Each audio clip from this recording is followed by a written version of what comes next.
এই মুহূর্তে আমি রয়েছি এসএফআই এর রাজ্য দপ্তরে। রাজ্য দপ্তরের চেহারাটা আপনাদের আগে প্রথমে একটু দেখাই। এই হচ্ছে এসএফআই এর রাজ্য দপ্তরের একটা ঘর, যে ঘরে আপনি পাবেন বেশ কিছু জামা কাপড়, যে জামা কাপড়গুলো নিশ্চিতভাবেই কোনো না কোনো বন্যা ত্রাণে দেওয়ার জন্য এসএফআই এর কর্মী সমর্থকেরা মানুষের বাড়ি বাড়ি থেকে চেয়ে এনেছে।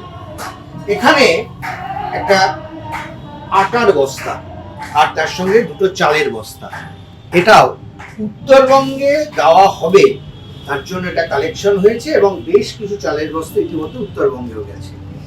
আর বাকিটা কিছু বই পত্র ছড়ানো, প্রচুর জামা কাপড় ইত্যাদি ইত্যাদি। আমি এই ঘরের চেহারাটা দেখালাম এই কারণে যে এটাই হচ্ছে এসএফআই। আরো একটা মজা হলো, যখন এখানে লাইভ করতে আসলাম তখন এদের যে ওয়াইফাই লাইনটা আছে সেই লাইনটা একটু চাইছিলাম। আমার সঙ্গে দেবাঞ্জন রয়েছে, আমার সঙ্গে এসএফআই এর সভাপতি রয়েছে। ওরা যে পাসওয়ার্ডটা দিল দেখে কিন্তু আমি একটু ঘাবড়ে গেছিলাম, কারণ পাসওয়ার্ডটা এখনো লেখা সৃজন প্রতিকূল। এই হচ্ছে এসএফআই এর রাজ্য দপ্তরের পাসওয়ার্ড, সৃজন প্রতিকূল। এই হচ্ছে এসএফআই রাজ্য দপ্তরের পাসওয়ার্ড, যেখানে প্রায় 2 বছর আগে প্রতিকূল রাজ্য সভাপতির পদ থেকে সরে দাঁড়িয়েছে, মানে সরে গেছে, নতুন সভাপতি হয়েছে এবং দেবাঞ্জনও নতুন সম্পাদক হয়েছে। প্রণয় এবং দেবাঞ্জন, তার আগে ছিল সৃজন এবং প্রতিকূল। কিন্তু এটাই বোধহয় হচ্ছে টান যে এখনো পর্যন্ত সেই পাসওয়ার্ডটা তারা বদলায়নি। আপনারা তো পাসওয়ার্ড বদলালেন না, কিন্তু আপনাদের প্রতিকূল তো নিজেকে বদলেছে। সে তো এই মুহূর্তে তৃণমূল কংগ্রেসের শিবিরে। কি বলবেন? আমরা পাসওয়ার্ডটা বদলাইনি আমাদের এই যে টানের জায়গা থেকে,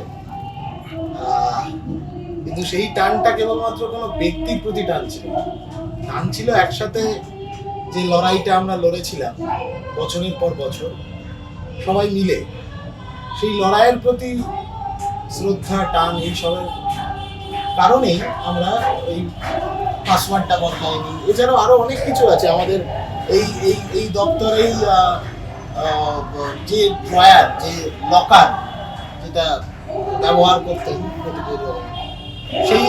সেই লকারটাও, তার নামাঙ্কিত সেই লকারটাও গতকাল পর্যন্ত ছিল, তারপর সেটা আমরা মুছে দেওয়া হয়েছে এবং এই পাসওয়ার্ডও এরপরে বদলে যাবে। আসলে এই যে আপনি বলছিলেন না যে তোমরা পাসওয়ার্ডটা বদলাও, কিন্তু ও দলটা বদলে ফেললো, কিন্তু ও শুধু দলটা বদলালো না, ও ওয়াইফাই এর নেটওয়ার্কটাও বদলে ফেললো নিজের। কিন্তু আমরা এটা বিশ্বাস করি, আমরা এটা ভীষণভাবে বিশ্বাস করি যে আত্মত্যাগ বনাম আত্মসমর্পণের যুদ্ধে চিরকাল আত্মত্যাগই জেতে, আত্মসমর্পণ কোনোদিন জেতে।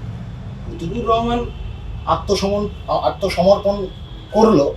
প্রতিকুর রহমান হয়তো কেন, মানে নিশ্চিতভাবেই লড়াইয়ের ভাষা ভুলে গিয়ে আত্মসমর্পণের ভাষা রপ্ত করে ফেললো।